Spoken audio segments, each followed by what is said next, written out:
Music by DUDE.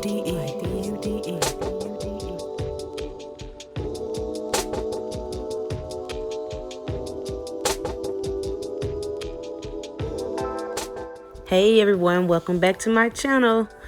These are the items that you'll need for this video. Also, I have a couple more items throughout the video you'll see, and I also will have it in the description below for you to get.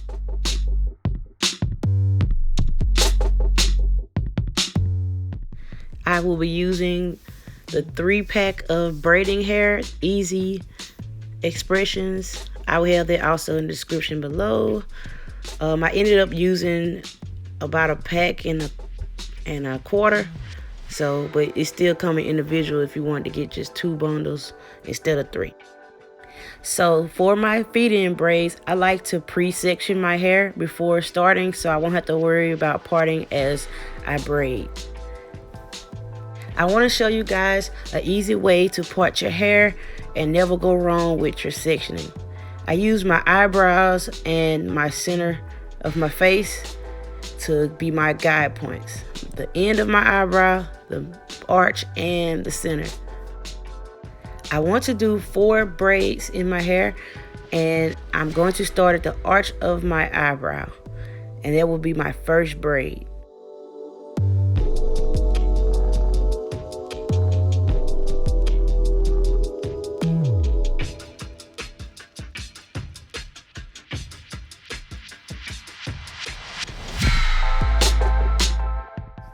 Right here, I'm moving my baby hairs, that they call them, but basically the shorter hairs in the front, out the way so I can have more hair when I get ready to lay my baby hairs. And right here, I'm twisting my hair back. Don't mind the parting. I'll straighten it up a little better as the video go along. If you want to get neater parts, you can use a pintail comb. I will also have that in the description box below. But you can also get that from your local beauty supply store or online. Also, you don't have to necessarily do what I'm doing right here. As long as you just have the hair out the way, I'm just twisting the hair down and bang to knotting it. So when I get ready to section other parts, this hair won't be in the way of it.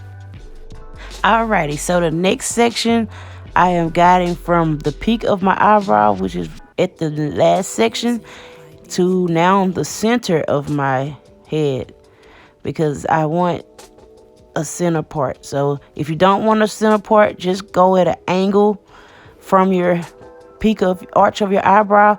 You go at an angle instead of going straight to the center.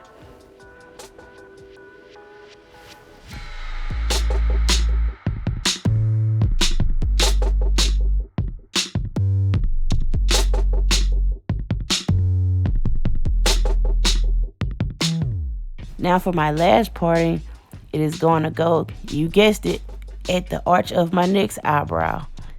Using this method of parting my hair is a great way to keep my sections even without worrying about, is the section crazy, or I can never go wrong with doing it this way.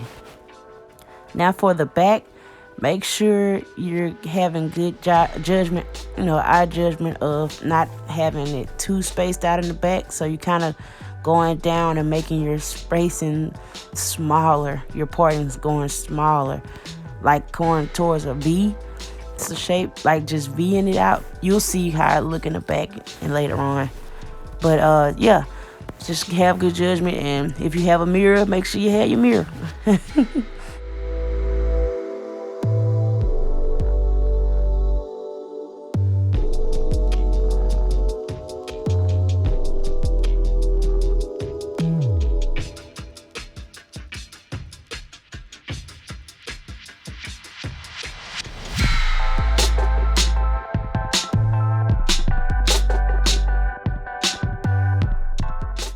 I will be braiding my hair until I reach right behind my ear. You'll see, and that's where I will start my feed-in process. So I will braid all the way till I reach right behind my ear, and I will stop and then that's when I will start adding the braiding hair.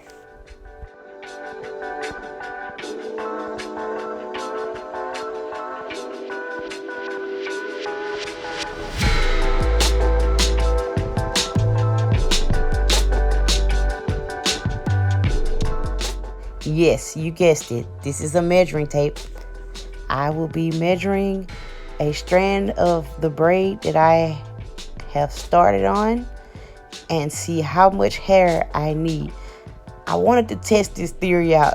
I'm not saying it is perfect, but I said it took a long time for me to learn how to do feed ins, and to me, I feel like it has to be an easier way to start the process of learning.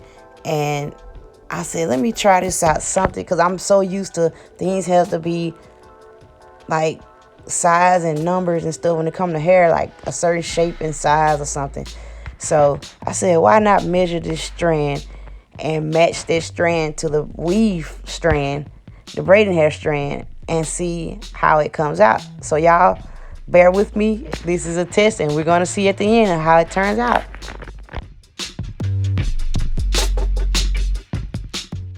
So I'm placing what I just measured on the bundle of braiding hair, laying it on there, and pulling apart what I need to use. If I don't pull the exact amount, I'll hold it up and make sure it's close to that amount. And I will use that same size for the rest of my strands. I'm going to use about 6 strands for each braid.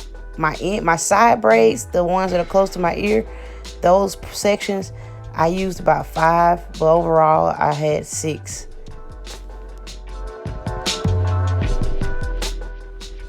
If you want to see a further detailed description on how I place my hair with my feet in, I will have the description, the link right up at the top corner. You can click on it and it will give you a good detailed description on how I do my feet ins. Because on this video, I really want to target how much hair do we actually need to use in certain cases of feeding in the hair. I feel like this is an easier version for like beginners, so you won't have to figure out so much hair you have to use from the root right at the beginning to the end. This is an easy way, to me, I feel. You can start braiding your hair, and then when you get towards the end, you can start adding hair. And it's like a good way to start beginning your process of learning how to do feed-in braids.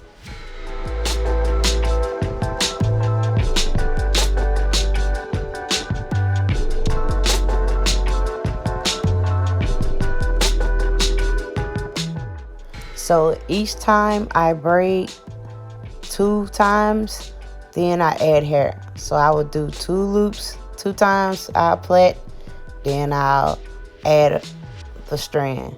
Every 2 plaits, I add a strand until I reach my neck. Once I hit my neck, I no longer add hair.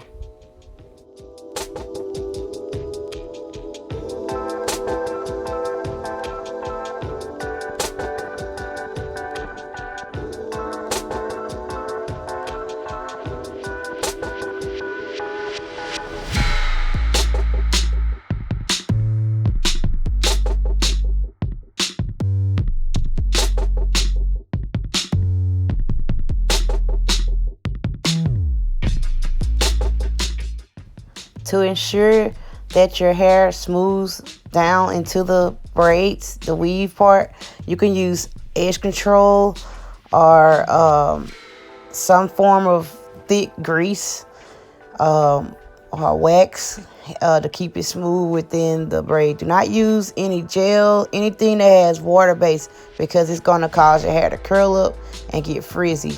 So you want to use something that's going to be thick and of a grease base.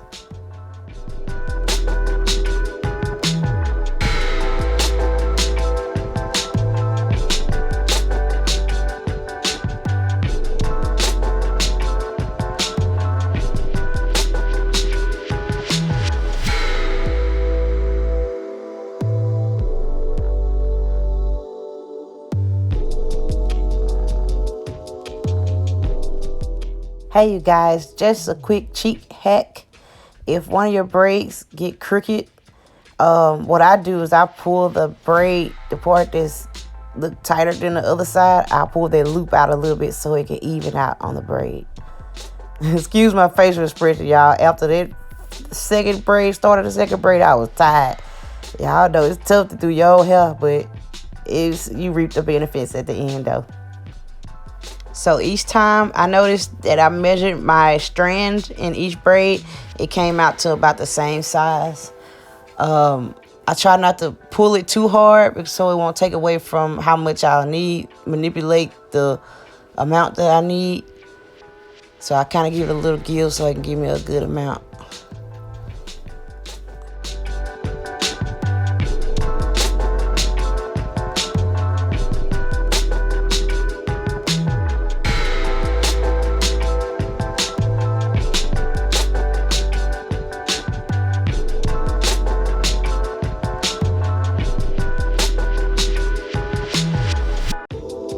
Music by D-U-D-E.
I'm going to be adding some mousse on my hair. You can use any mousse that you have. If you want to use the mousse that I use, I will have that in the description box below also. And this is going to give my hair a nice shine and hold. If you have a blow dryer or a dryer, and you want to do it in a quicker time, you can also use that as to blow on top of your hair once you have your scarf on. Put a scarf on and blow dry it on top so it can dry. Will kind of melt the mousse and you'll have like a shine to it. Also, you can dip your ends in boiling hot water. Just be safe, but you can dip your ends in hot water to have a more natural fall. Instead of your hair ends being a little stiff, you can do that to make them feel more loose and natural. Music by D-U-D-E.